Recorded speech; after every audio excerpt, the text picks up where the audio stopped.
जय श्री श्याम दोस्तों। आज फिर हम हरियाणा में श्याम बाबा ने कैसे अपनी लीला दिखाई, आस्था और चमत्कार की कहानी। हरियाणा के रोहतक जिले के पास एक छोटा सा गांव था, भैरमपुर। ये गांव अपनी सादगी और मेहनती लोगों के लिए जाना जाता था। उसी गांव में रामपाल नाम का एक गरीब किसान रहता था। रामपाल बहुत मेहनती था, लेकिन किस्मत उसका साथ नहीं दे रही थी। उसकी छोटी सी जमीन थी जिससे वो अपने परिवार का पालन पोषण करता था। कई सालों से उसकी फसल खराब हो रही थी, जिससे वो कर्ज में डूब गया था। रामपाल की पत्नी सीता बहुत धार्मिक थी। वो रोज सुबह उठकर श्याम बाबा का नाम लेती और कहती, बाबा सब ठीक करेंगे। लेकिन रामपाल धीरे धीरे भगवान पर से विश्वास खोने लगा था। वो अक्सर कहता, अगर बाबा होते तो हमारी हालत ऐसी क्यों होती। एक दिन गांव में खबर फैली कि पास के शहर में श्याम बाबा का विशाल कीर्तन होने वाला है। पूरे गांव के लोग वहां जाने की तैयारी करने लगे। सीता ने भी रामपाल से वहां चलने को कहा, लेकिन रामपाल ने मना कर दिया। उसने कहा, इन सब चीजों से कुछ नहीं होता, हमें मेहनत करनी चाहिए। सीता अकेले ही कीर्तन में चली गई। वहां पहुंचकर उसने सच्चे मन से बाबा से प्रार्थना की, बाबा मेरे परिवार की रक्षा करना और मेरे पति का विश्वास बनाए रखना। कीर्तन में भजन गूंज रहे थे, हारे का सहारा बाबा श्याम हमारा। सीता की आंखों से आंसू बह रहे थे। उधर रामपाल खेत में काम कर रहा था। अचानक मौसम बदल गया, तेज आंधी और बारिश शुरू हो गई। रामपाल डर गया क्योंकि उसकी फसल कटने के लिए तैयार थी।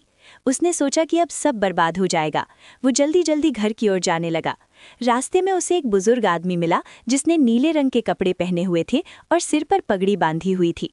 बुजुर्ग ने मुस्कुराते हुए कहा, बेटा चिंता मत करो, सब ठीक होगा। रामपाल ने हैरानी से पूछा, आप कौन है? बुजुर्ग बोले, मैं भी एक यात्री हूँ, बस तुम अपने खेत की चिंता छोड़ दो और घर जाओ। रामपाल को उनकी बात समझ नहीं आई, लेकिन उनके चेहरे पर अजीब सा तेज था। वो घर चला गया। अगले दिन जब वो खेत पर पहुंचा तो उसने देखा कि चारों तरफ के खेतों की फसल खराब हो चुकी थी, लेकिन उसकी फसल बिल्कुल सुरक्षित थी।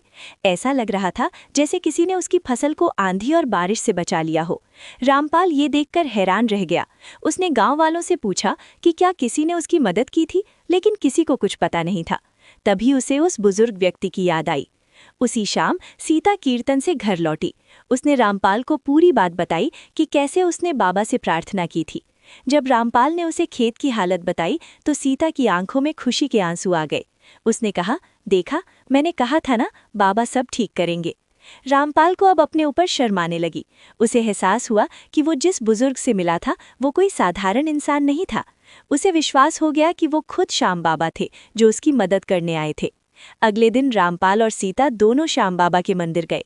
वहां जाकर रामपाल ने हाथ जोड़कर कहा, बाबा मुझे माफ कर दो, मैंने आप पर विश्वास नहीं किया, लेकिन आपने फिर भी मेरी मदद की। मंदिर में बैठे पुजारी ने रामपाल को देखा और मुस्कुराकर कहा, बाबा हमेशा अपने भक्तों की रक्षा करते हैं, बस विश्वास होना चाहिए। ये सुनकर रामपाल की आंखों से आंसू बहने लगे। उस दिन के बाद रामपाल पूरी श्रद्धा से बाबा की भक्ति करने लगा। धीरे धीरे उसकी आर्थिक स्थिति भी सुधरने लगी, उसकी फसल अच्छी होने लगी और उसका कर्ज भी उतर गया। गांव के लोग भी इस चमत्कार की चर्चा करने लगे और श्याम बाबा के प्रति उनकी श्रद्धा और बढ़ गई। ये कहानी हमें सिखाती है कि सच्चे मन से की गई भक्ति कभी व्यर्थ नहीं जाती। जब इंसान पूरी श्रद्धा और विश्वास के साथ भगवान को याद करता है तो भगवान किसी न किसी रूप में उसकी सहायता जरूर करते हैं। श्याम बाबा को हारे का सहारा कहा जाता है क्योंकि वो हमेशा अपने भक्तों का साथ देते हैं। जय श्री श्याम। अगर वीडियो अच्छी लगी हो तो लाइक करें और चैनल पर पहली बार आए